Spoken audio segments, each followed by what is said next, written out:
कवि का परिचय देखना जरूरी है। त्रिलोचन जी का वास्तविक नाम देखिए वासुदेव सिंह है, लेकिन वो त्रिलोचन नाम से अपना काव्य अपना साहित्य लिखते हैं। यूं कहेंगे तखल्लुस त्रिलोचन नाम का उन्होंने रखा हुआ है। टोपणनाव मराठी में जिसे कहा जाता है। इनका जन्म 20 अगस्त 1917 को हुआ है उत्तर प्रदेश के सुल्तानपुर जिले में। यूपी के है, उत्तर प्रदेश के है। इन्होंने पत्रकारिता के क्षेत्र में भी ये सक्रिय रहे हैं। या देखेंगे इनकी जो कविता देखते हैं, देखिए पूरा साहित्य एकदम सरल सहज और मुहावरों से परिपूर्ण दिखाई देता है। इनका जो साहित्य है देखिए जनमानस या लोक मानस को पहुंचकर जीवंतता भी प्रदान करता है। जैसे अब हम ये कविता देखने वाले हैं जिनका निधन देखिए 2007 में अभी 13 वर्ष पहले हुआ है। ये हुआ कवि का परिचय। इनकी प्रमुख कृतियां देखेंगे धरती, तो इस पर आपको वार्षिक परीक्षा में प्रश्न पूछे जाते हैं। पाठ के पीछे प्रश्न है कवि के बारे में, उनका जन्म, मृत्यु, उनके शायरी कविता की या पाठ की जो भी है निबंध है, उसकी विशेषता, या फिर प्रमुख कृतियां भी दो प्रमुख कृतियां लिखिए, ऐसे प्रश्न आपको पूछा जाता है। ये ध्यान में रखना है आपको। तब इनकी प्रमुख कृतियां लिखिए धरती, दिगंत, गुलाब और बुलबुल, उस जनपद का कवि हूँ, सबका अपना आकाश जो कविता संग्रह है, देश काल कहानी संग्रह है, तथा दैनंदिनी जो कि एक डायरी है। ये इनका प्रमुख कृतियां का साहित्य है, जिसमें उन्होंने सरल आसान भाषा में एक जनमानस की भावनाएं चित्रित की हुई है। अब इनके ये जो कविता लिखी हुई है देखिए उसकी विशेषता क्या है, इस पर भी आपको प्रश्न आता है। कविता की विशेषता लिखिए जो कि जिसे कहेंगे ये चतुष्पदी है। समझ में आ रहा है, सुनाई दे रहा है? चतुष्पदी यानी 4 पदों वाला एक छंद होता है। जैसे हमने पिछले वर्ष 11वीं कक्षा में पहली कविता देखी थी। देखिए कौन सी कविता थी, कोई बता था? पहली कविता 11वीं की है याद? बोलिए।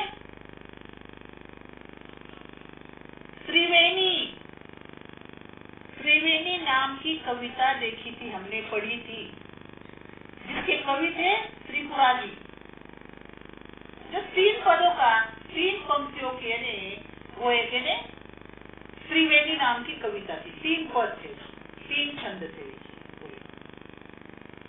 इसमें 4 पद है जिसे चतुष्पदी कहा जाता है। वो 3 पदों की थी, त्रिवेणी थी। देखिए समझ में आने लगा आपको? और ये 4 पदों में देखिए, जैसे पहले ही 4 पदों में देखेंगे हम, दिया है मुझको, दिया है मुझको, दिया है मुझको, पहले 4 पदों में देखिए एक तुकबंदी जिसे कहा जाता है वो होती है। इसकी विशेषता देखिए, ये याद रखना है आपको। इस कविता की ये क्या है, चतुष्पदी कविता है जिसमें 3 पदों में तुकबंदी होती है। और भाव और विचार की दृष्टि से देखिए तो क्या है, ये चतुष्पदी क्या रहती है, अपने आप में पूर्ण होती है, स्वतंत्र अर्थ होता है। देखिए पहली पंक्ति रहेगी, तुमने विश्वास दिया है मुझको, पूर्ण अर्थ है उसमें, सरल वाक्य है दिया हुआ, समझे आप? प्रत्येक पंक्ति स्वतंत्र अर्थ वाली होती है। 4 पंक्तियों की जो है स्वतंत्र अर्थ होते हैं, सरल वाक्य में लिखे हुए होते हैं। ये इसकी विशेषता यहाँ पर समझेंगे हम। अब कविता की तरफ जाएंगे। 9 नवनिर्माण, जो ये जो शीर्षक दिया हुआ है, नव निर्माण, निर्माण यानी नई निर्मित करना, नया कुछ बनाना, यानी सृजन करना, नव यानी नया,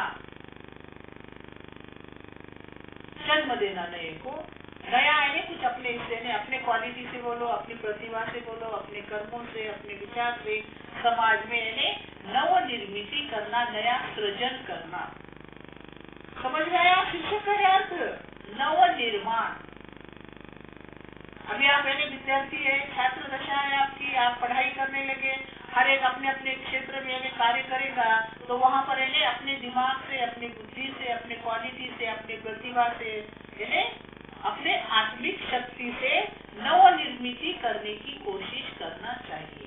वो भी यानी एक समाज के लिए, देखिए जिसे कहेंगे अच्छा ही समाज में निर्माण होने के लिए, समाज के फायदे के लिए, राष्ट्र के फायदे के लिए, राष्ट्र की उन्नति के लिए, यानी हमने नव निर्मित करना चाहिए। समझ में आ रहा? नव निर्माण, ये जो कविता दी गई शीर्षक का अर्थ देखा। अब इसे कविता में दिया क्या है? कवि ने नव निर्माण नामक शीर्षक दिया है, नवी निर्मित करने के लिए यानी प्रेरणा दी हुई है, सृजन करने के लिए प्रेरणा दी हुई है। अब इस कविता में देखिए संघर्ष करने की प्रेरणा दी हुई है। जिंदगी जीते समय देखिए नहीं, रात के बाद दिन, दिन के बाद रात आती है, उजाले के बाद अंधेरा, अंधेरे के बाद में उजाला आता है, मतलब दुख के बाद सुख, सुख के बाद दुख आता है। जीवन जीते समय यानी हमने इन्हें संघर्षों से घबराना नहीं चाहिए। आया समझ में? जैसे भी आप कहने 12वीं का वर्ष है, मैंने आपको यानी देखिए हमारे साइंस, कॉमर्स, आर्ट्स के सभी छात्र मिला के 235 है, और आप ज्वाइन कितने होने लगे? देखिए यहाँ पर आज 29 है सिर्फ, बाकी 206 का क्या है? हो सकता है उनके पास फोन नहीं होगा, हो सकता है उनके पास इंटरनेट नहीं होगा, या और कोई समस्या होंगी, कोई बाधा होगी, तो इसलिए उन्होंने ज्वाइन नहीं हो सके हो। तो वहां पर घबराना नहीं है, उसमें से अलग कोई तो मैंने मार्ग निकालना है। अपने दोस्त बोलो या अपनी सहेली बोलिए, उनसे यानी उनके जो भी व्हाट्सएप है, ग्रुप है या फोन है, बाद में यानी उन्होंने वो देख कर यानी अपनी तैयारी करना आवश्यक है। संघर्ष करना इसे कहा जाता है। दूसरा उन्होंने देखिए यहाँ पर अन्याय, अत्याचार, विषमता जो हमारे समाज में छाई हुई है, उसका विरोध करने की यानी प्रेरणा दी हुई है। ईश्वर ने धरती पर हमें उतारा है, माता पिता ने हमें जन्म दिया है, तो कुछ करने के लिए, नव निर्माण करने के लिए जन्म दिया हुआ। उन्होंने जो विश्वास हम पर किया हुआ है, उस विश्वास को यानी हमने तोड़ना नहीं है, उस विश्वास में सही उतरना है। किसी पर जो दीन, दुखी, लाचार, गरीब, किसी पर अन्याय होने लगा है, तो आपने वो देख कर आंखें बंद करना नहीं, उसका देखिए विरोध करना आवश्यक है। जो निर्बल है, अगर हमारे पास बल है, हमारे पास शक्ति है, हमारे पास ताकत है, हमारे पास धन है, हमारे पास सभी प्रतिभा है बोलो हमारे अपने अंदर लड़ने की, हमने निर्बलों का साथ देना चाहिए। ये संदेश यहाँ पर कवि ने इस कविता में दी हुई है। आया समझ में? बोलिए कोई तो। आगे देखेंगे, पुस्तक सामने रखो आप, तो प्रत्येक 4 जो पंक्तियां है वो देखेंगे। इससे पहले एक बार पूरी कविता मैंने अच्छी तरह से पढ़ लेंगे, आप पुस्तक में देखेंगे और मेरा साथ देंगे। देखेंगे, तुमने विश्वास दिया है मुझको, मन का उच्छ्वास दिया है मुझको। क्या कहते कवि? तुमने विश्वास दिया है मुझको, मन का उच्छ्वास दिया है मुझको, मैं इसे भूमि पर संभालूंगा, तुमने आकाश दिया है। सूत्र यह तोड़ नहीं सकते हैं, तोड़कर जोड़ नहीं सकते हैं, व्योम में जाए कहीं भी उड़ जाए, व्योम में जाए कहीं भी उड़ जाए, भूमि को छोड़ नहीं सकते हैं।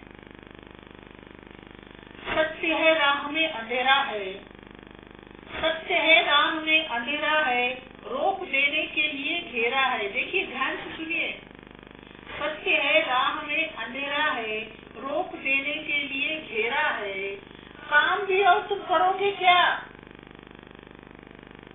बढ़ चलो सामने अंधेरा है, काम भी और तुम करोगे क्या, बढ़ चलो सामने अंधेरा है।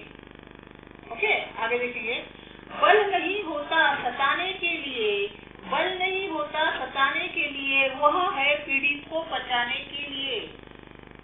मैं जिस ढंग से पढ़ने लगी वो सुनकर ही आपको समझ में आने लगा होगा कि कवि क्या कहना चाहते हैं। बल मिला है तो बल बनो सबके, बल मिला है तो बल बनो सबके, उठ पड़ो न्याय दिलाने के लिए। जिसको मंजिल का पता रहता है, जिसको मंजिल का पता रहता है, पथ के संकट को वही सहता है। एक दिन सिद्धि के शिखर पर बैठ अपना इतिहास वही कहता है। आगे देखिए इन 4 पंक्तियों में, प्रीति की राह पर चले आओ, नीति की राह पर चले आओ।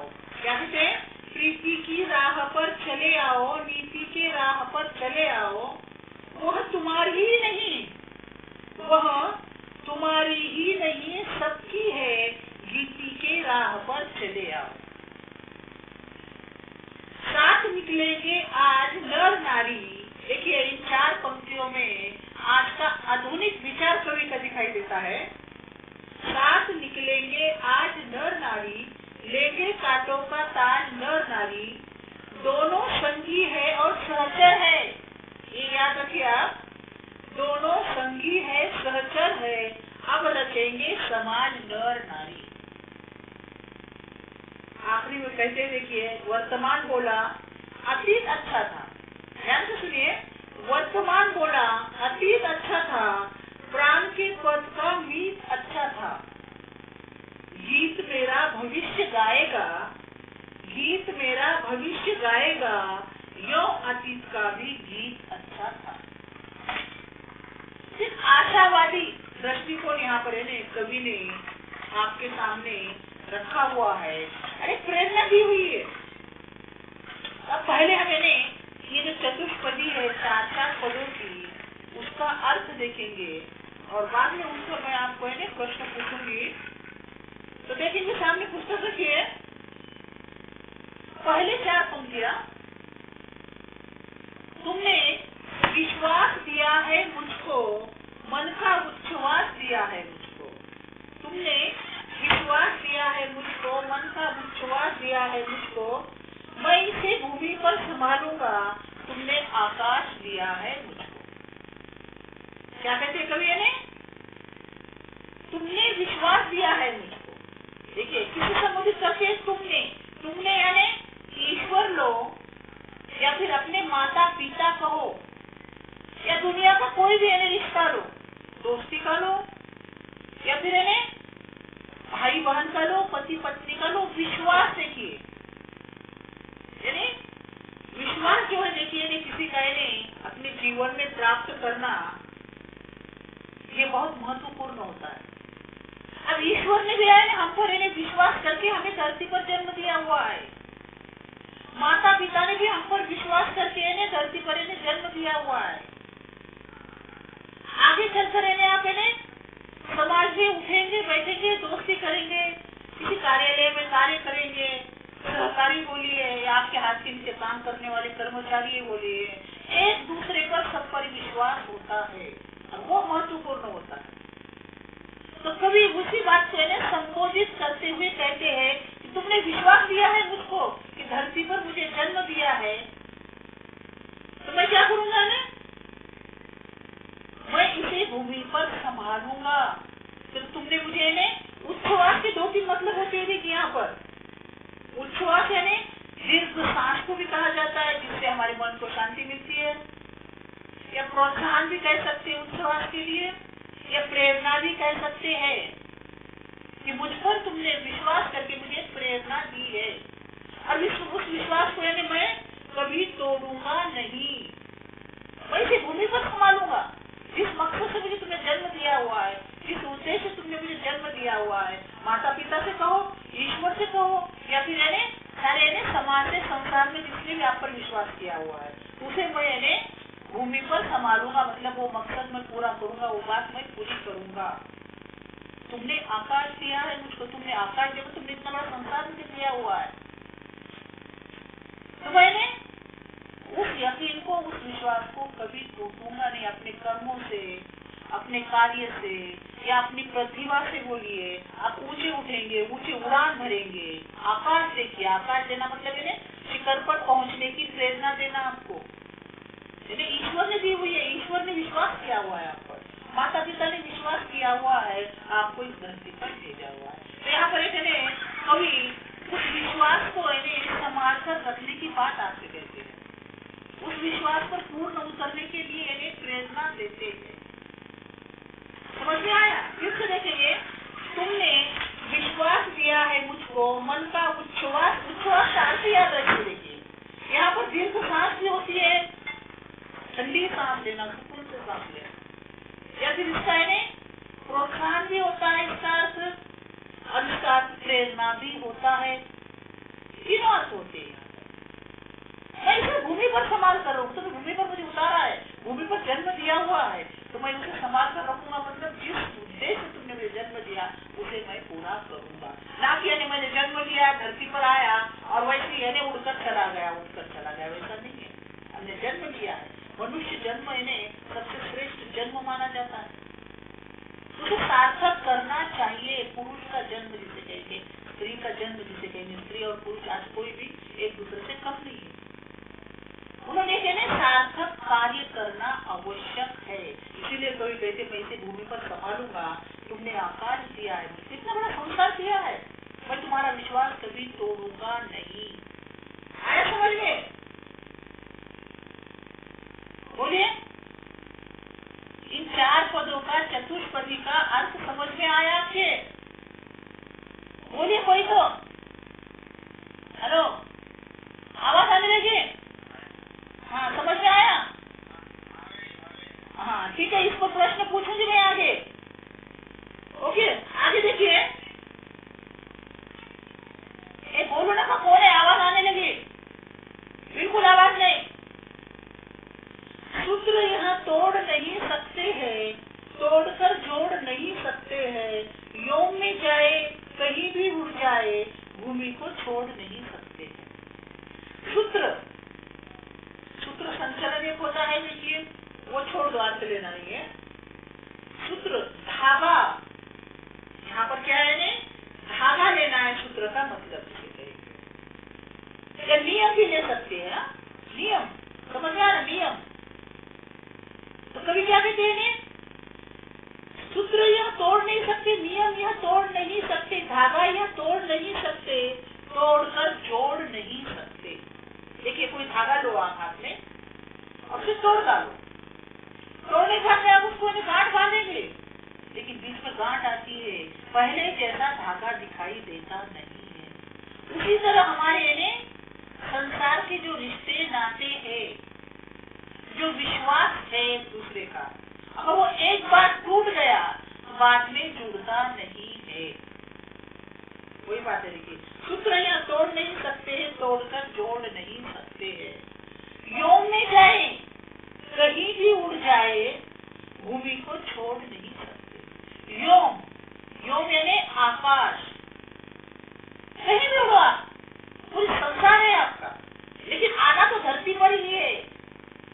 धरती पर कहने लोगों से मिलना है, रिश्तेदारों से मिलना है, माता पिता से मिलना है, किसी को भी छोड़ नहीं सकते हैं, ये नियम है संसार का। समझ में आने लगा अर्थ क्या है? तो सूत्र यह तोड़ नहीं सकते हैं, तोड़कर जोड़ नहीं सकते, नियम ही है संसार का। क्या आप अपना कर्म करते करते आकाश पर उड़ेंगे, योग में जाएंगे? देखिए, आज हम चांद पर जाने लगे, मंगल ग्रह पर जाने लगे, लेकिन आने तो लगे 6 बरस वहां पर रहने लगे, 6 महीने हम वहां पर रहने लगे हैं, और वहां से आकर फिर धरती पर ही रहने लगे। आगे चलकर आप भी अपने काम के लिए, नौकरी के लिए दूसरे शहरों में बसेंगे, दूर जाएंगे, माता पिता को गाँव में, देहात में रखेंगे, लेकिन आना तो एक बार उनके पास ही है आपको। ये तोड़ने का रिश्ता है, विश्वास है। माता पिता ने आपको विश्वास से जन्म दिया हुआ है, उस विश्वास को आप तोड़ नहीं सकते हैं। देखिए, समझ में आने लगा है? को छोड़ नहीं सकते। आकाश में उड़ो, कहीं भी जाओ, लेकिन भूमि पर आना ही होता है। मनुष्य कितना भी क्यों ना उड़े, देखिए आखिर कोई वास्तविकता को छोड़ नहीं सकता, वापस आना ही होता है। धरती, आकाश, सारी दुनिया, संसार, ये सब हमें इन्हें लेकर ही एक नवनिर्मिति करना आवश्यक है। नवनिर्माण से कहेंगे। समझ में आने लगा? सूत्र यह तोड़ नहीं सकते, तोड़कर जोड़ नहीं सकते। यो में जाए, कहीं भी उड़ जाए, भूमि को छोड़ नहीं सकते। तीसरी पंक्ति देखिए, देखिए तीसरी चतुष्पदी, सॉरी, देखिए सत्य है, सत्य है राह में अंधेरा है, सत्य है राह में अंधेरा है, रोक देने के लिए घेरा है, काम भी और तुम करोगे क्या, बढ़ चलो सामने अंधेरा है। क्या कहते देखिए, बहुत अच्छी कविता लिखी हुई। पहली शुरुआत क्या आपकी, देखिए सत्य है राह में अंधेरा है। दुनिया में हमने जन्म लिया है और इन्हें कहा जाता है, देखिए जिंदगी एक नई जंग है। समझ रहे आप? सत्य है राह में अंधेरा है। जिंदगी में हमारे जो हमारा उद्देश्य है, जो मकसद है, उसे हासिल करना है। लेकिन ये सत्य है कि जिस रास्ते से चलने लगे हैं हम अपना उद्देश्य हासिल करने के लिए, अपना मकसद पूरा करने के लिए, अपना एम हासिल करने के लिए, राह में अंधेरे ही अंधेरे है। जैसे पहले उदाहरण दिया हुआ, आपको अब जो ऑनलाइन क्लास करने लगे, हमें जैसे कि कोरोना के सामने झुकने नहीं लगे हैं, कई मार्ग से अभ्यास आप करने लगे हैं। वही है, अंधेरा आया हुआ है हमारी जिंदगी में, कोरोना नाम का। लेकिन हम उस अंधेरे से डरने लगे हैं क्या? नहीं, अपने रास्ते पर अपने मार्गक्रमण करने ही लगे। तो आपको 12वीं कक्षा में अव्वल आना है। रोक देने के लिए घेरा है, चारों तरफ से अंधेरा आया हुआ है। मतलब मुसीबतें बोलो, बाधाएं बोलो, विघ्नता बोलो, विघ्न जिसे कहेंगे, दुख है, वो कष्ट होने लगा है आपको बहुत। ऐसा क्यों होने लगा है? जून से हमारा कॉलेज शुरू होता था, हमारे सारे दोस्त हम मिलते थे, क्लास में चेकिंग पीरियड करते थे, मैडम आकर ये ऐसा पढ़ाते थे, हम कितने खुश होते थे, सर आते थे, वो पढ़ाते थे, हमको कितना अच्छा लगता था। और आज नहीं है, सब तरफ से घेरा हुआ है। अब ऑनलाइन क्लास होना लेना है, उसको स्मार्टफोन आपको लेना है, पैसे नहीं है माता पिता के पास। एक घेरा है, ये दुख है, ये देखिए अंधेरा है, सत्य है ये। अभी नहीं, आगे भी आपको जिंदगी जीते समय कई बातों से जैसे आपको मुकाबला करना पड़ेगा, कई बातों को फेस करना पड़ने वाला है। अभी तो आप 18 वर्ष के, 17 वर्ष के, 18 वर्ष के आपको मुसीबतों में घेरा हुआ है। अब इससे अगर आप डर कर घर पे बैठेंगे, किताबें लाकर बोलो, ऑनलाइन बोलिए, व्हाट्सएप ग्रुप पर बोलिए, प्रयत्न करके गूगल से बोलिए, उससे निकाल कर अगर आप अपना अभ्यासक्रम चुन कर, ढूंढ कर अगर अभ्यास करेंगे तो ही आप अव्वल नंबर पास होंगे। खाली बैठ जाएंगे तो क्या करेंगे आप? देखिए, काम भी और तुम्हें करोगे क्या? बढ़ चलो सामने अंधेरा है, बढ़ते चलो,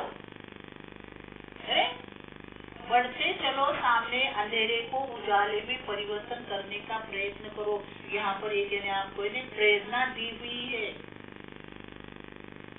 आपको कहा हुआ है कि आप मुसीबतों से, विघ्नों से डरिए मत, डरो मत, आगे चलो, बढ़ चलो। आपके उदाहरण देने लगी हूँ मैं आपको। आगे चलकर आप जैसे आपकी पढ़ाई होगी, आप इंटरव्यू को जाएंगे और जाने के बाद में पहला इंटरव्यू सक्सेस नहीं होगा, आपको जिसकी नौकरी नहीं मिलेगी, दूसरा होगा, तीसरा होगा। वहाँ पर रुकना नहीं है, बढ़ते जाना है। आज नहीं तो कल, कल नहीं तो परसों, परसों नहीं तो कल। उदाहरण ही लेना है तो हमारे अमेरिका के राष्ट्राध्यक्ष का अब्राहम लिंकन का उदाहरण देती हूँ। वो पहले देखिए ग्राम पंचायत के इलेक्शन में चुनाव के लिए खड़े किए थे, ग्राम पंचायत। वहां पर लोगों ने चुना नहीं अपना प्रतिनिधि, वहां पर वो हार गए। फिर ग्राम पंचायत होने के बाद में देखिए वो नगर पालिका के चुनाव में खड़े हो गए, वहां पर भी वो हार गए। ऐसे करते करते 11 बार देखिए उन्होंने चुनाव लड़ा। और 11 बार भी वो चुनाव हार गए। और मगर कहीं भी वो हार करते कि घर में बैठे नहीं है, दीन लाचार या निराश होकर क्या मुझे क्या करना है, मैं गिर गया, मैं बाहर नहीं आता हूँ, मैं हार गया, मैं ऐसा हुआ, मैं वैसा हुआ, मेरे साथ ये हुआ। कहीं भी वो निराश हुए नहीं है, बढ़ते गए और एक दिन देखिए अमेरिका के राष्ट्राध्यक्ष बन गए। वो बात हमारे अंदर उतारना है हमने। अंधेरा है तो क्या हुआ, कोरोना हुआ तो क्या हुआ, मैं उसके सामने शरण नहीं जाऊंगा, मैं उसे अपने सामने झुकाऊंगा और मैं अपनी पढ़ाई पूरी करूंगा। सत्य है राह में अंधेरा, सच्चाई है राह में आप क्या अंधेरा आया हुआ है, रोक देने के लिए आपको रोकना है वहीं पर। इसमें सारे तरफ से अंधेरे आपको घेरा हुआ है, लेकिन आपको बढ़ना है। अगर बढ़े नहीं आप शून्य हो जाने वाले हैं, आप जीरो होने वाले हैं और उसका कोई महत्व होता नहीं। चलना जरूरी है, यही संदेश यहाँ पर देखेंगे। आगे देखेंगे, बल नहीं होता सताने के लिए, वो है पीड़ित को बचाने के लिए। बल मिला है तो बल बनो सबके, देखिए बल मिला है तो बल बनो सबके, उठ पड़ो न्याय दिलाने के लिए। बल नहीं होता सताने के लिए। आप मैंने आगे चलकर पढ़े होंगे, मनुष्य को समर्थन करता है। आपके पास बल होगा, शक्ति होगी, हो सकता है बौद्धिक शक्ति, हो सकता है वो शारीरिक शक्ति, हो सकता है मानसिक शक्ति, हो सकता है धन की शक्ति, हो सकता है अधिकार की शक्ति या सत्ता की शक्ति, कोई भी बल। तो बल किसके लिए है, देखिए संसार के लोगों को सताने के लिए उसका इस्तेमाल करना नहीं है हमने, वो है पीड़ित को बचाने के लिए। मनुष्य ने अपने पास अधिकार है, शक्ति है, तो उसका इस्तेमाल देखिए वो सार्थक काम के लिए, सार्थक कार्य के लिए करना चाहिए। जो निर्बल है, जो असहाय है, जो दीन दुखी है, लाचार है, उनकी शक्ति हमने बनना आवश्यक है। अगर मेरे पास कोई बल है, मेरे पास शक्ति है, तो मैंने उनसे पीड़ितों को बचाने के लिए हमने करना चाहिए, ना कि उन्हें सताने के लिए। याद रखिए, आगे चलकर आप भी अधिकारी बनेंगे, पैसा प्रतिष्ठा सब कुछ आने वाला है आपका, उसका इस्तेमाल लोगों को, दीन दुखियों को सताने के लिए नहीं, बल्कि उनके मदद के लिए करना चाहिए। बल मिला है बल बनो सबके, उठ पड़ो न्याय दिलाने के लिए। ईश्वर ने बल दिया है, आपको शक्ति दी है, अधिकार दिया है, पावर दिया हुआ है, धन दिया हुआ है, संपत्ति दी हुई है, सत्ता दी हुई है, तो उसका औरों के लिए देखिए किसी पर अन्याय होने लगा है तो न्याय दिलाने के लिए उसका इस्तेमाल आगे करो, ना कि उस पर अन्याय करने के लिए। समझ में आने लगा है? आगे आने वाली है, आपके पास शक्ति आने वाली है, बल आने वाला, सब कुछ आने वाला है, तो उसका इस्तेमाल हमने अन्याय को दूर करने के लिए, दीन दुखियों को मदद करने के लिए करना चाहिए। अभी हुआ देखिए चार पदों का हमने अर्थ देखा हुआ है बल के लिए। तो आगे क्या कहते देखिए, वो आपके लिए देखिए, जिसको मंजिल का पता रहता है, जिसको मंजिल का पता रहता है, पद के संकट को वही सहता है। जिसको मंजिल का पता रहता है, पद के संकट को वही सहता है। एक दिन सिद्धि के शिखर पर बैठ अपना इतिहास वही